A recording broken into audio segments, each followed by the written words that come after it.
Merci Monsieur le Président, Monsieur le Ministre, dont je garde d'ailleurs un très bon souvenir du passage en circonscription. Mes chers collègues, nous débattons aujourd'hui des politiques publiques de santé environnementale. Et je dois bien avouer pour ma part que je ne m'étais jusqu'à ce jour que très peu intéressé à la question. Pourtant, en préparant cette intervention, je me suis rendu compte à quel point la santé environnementale était un enjeu important pour notre génération et celle à venir.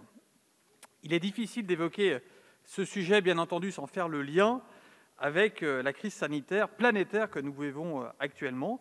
Elle nous aura, je l'espère, fait prendre véritablement conscience du lien qui existe entre la santé et notre environnement. Et ce sera d'ailleurs l'objet de ma question, Monsieur le Ministre, concernant les zoonoses, qui sont ces maladies qui se transmettent des animaux vertébrés à l'homme et vice-versa, comme la Covid-19. Cet environnement, c'est l'air que nous respirons, l'eau que nous buvons, la nourriture que nous mangeons. Tous ces éléments sont vitaux pour notre survie et peuvent parfois, malheureusement, devenir, souvent du fait de notre influence, des ressources néfastes pour la santé. En ce sens, le rapport santé environnementale présente plusieurs propositions qui doivent servir notre débat et constituer nos nouveaux objectifs en la matière. Je tiens d'ailleurs à saluer votre travail, mesdames les présidentes et rapporteurs, ainsi que celui du groupe MODEM, pour avoir présenté ce débat à l'ordre du jour. Ce n'est certainement pas aujourd'hui que nous résoudrons les problèmes liés à la santé environnementale, mais ce débat est une belle avancée et montre l'intérêt croissant et les attentes de nos concitoyens pour cet enjeu du quotidien. Selon l'OMS, l'Organisation mondiale de la santé, environ 15% de la mortalité française serait liée à des causes environnementales au sens large. Pollution de l'air, de l'eau ou des sols, exposition aux produits chimiques dangereux, etc. Des solutions globales doivent intervenir dans les politiques publiques de santé environnementale, notamment dans la lutte contre la pollution. En effet, 36% des décès par cancer du poumon dans le monde sont par exemple liés à l'exposition aux particules fines, dont les pics de pollution touchent régulièrement plusieurs régions de France. Le projet de loi climat qui sera examiné la semaine prochaine doit également apporter des solutions dans cette lutte. Je pense notamment à l'instauration des zones à faible émission de mobilité afin de diminuer les émissions de CO2 et de particules fines dans les grandes agglomérations. La lutte pour le climat et pour la santé environnementale peuvent donc aller dans le même sens et cet examen doit nous le montrer. Pour revenir à la crise de la Covid-19, elle nous fait prendre conscience collectivement de l'importance du lien entre biodiversité et pandémie. Cette crise sanitaire nous oblige à observer l'impact que nous avons sur la biodiversité. Une récente étude de la plateforme intergouvernementale scientifique et politique sur la biodiversité et les services écosystémiques souligne que des pandémies futures vont apparaître plus souvent, se propageront plus rapidement, causeront plus de dommages à l'économie mondiale et tueront plus de personnes que la Covid-19. Face à ces menaces croissantes, c'est notre approche globale que nous devons modifier. Peu de propositions traitent de ce sujet. Pourtant, nous le savons aujourd'hui, la perte de la biodiversité est source de nombreuses maladies. Les maladies chroniques sont aussi liées à des causes environnementales, parfois expliquées par l'alimentation, la présence de perturbateurs endocriniens, par la pollution de l'air et beaucoup d'autres facteurs. Donc oui, la santé environnementale est un sujet majeur. Sa prise en compte doit nous encourager à une approche plus globale dans nos politiques publiques, que ce soit au niveau national ou au niveau local.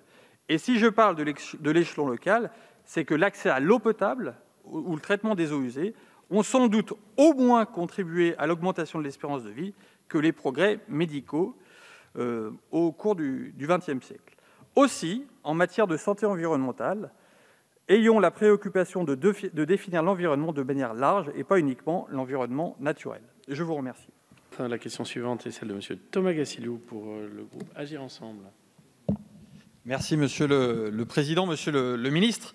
Dans le cadre de ce débat sur la santé environnementale, j'aimerais vous interroger donc sur les zoonoses et plus globalement sur notre stratégie Une seule santé ou One Health. Les zoonoses sont des maladies qui se transmettent entre des animaux vertébrés et l'homme et vice-versa.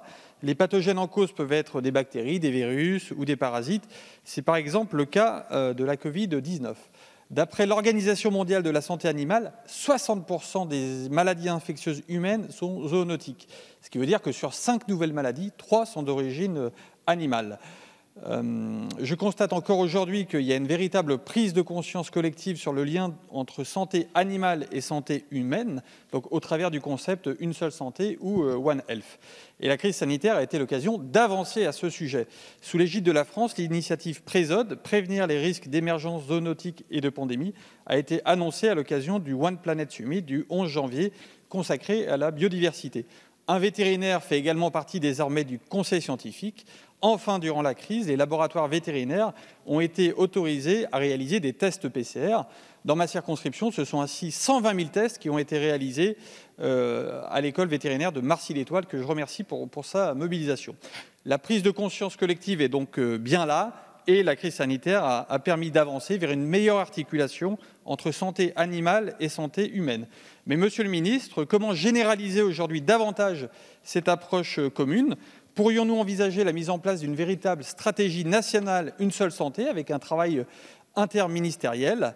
Et puisqu'il y a beaucoup été question de formation aujourd'hui dans les territoires, je salue également le succès du diplôme de l'école vétérinaire One Health en pratique, qui propose une formation de 3 semaines à des personnes d'origine très différentes, que ce soit des praticiens ou des élus dans les territoires. Voilà, je vous remercie. Je vous remercie. Monsieur le ministre.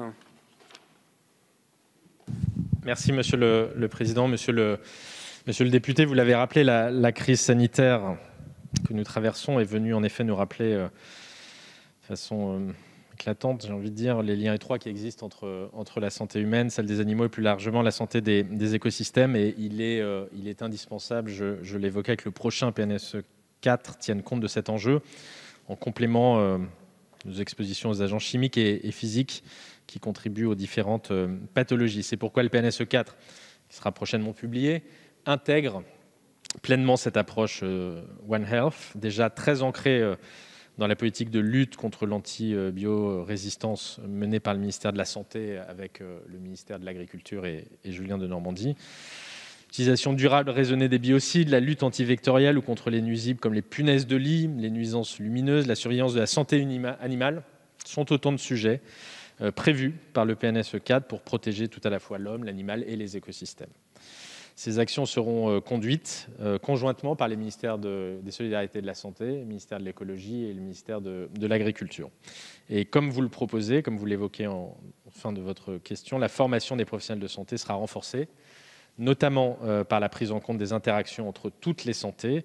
Je tiens aussi à vous indiquer que les vétérinaires seront associés à ce plan, en informant les propriétaires d'animaux sur le bon usage des biocides, respectueux de la santé humaine, animale et environnementale.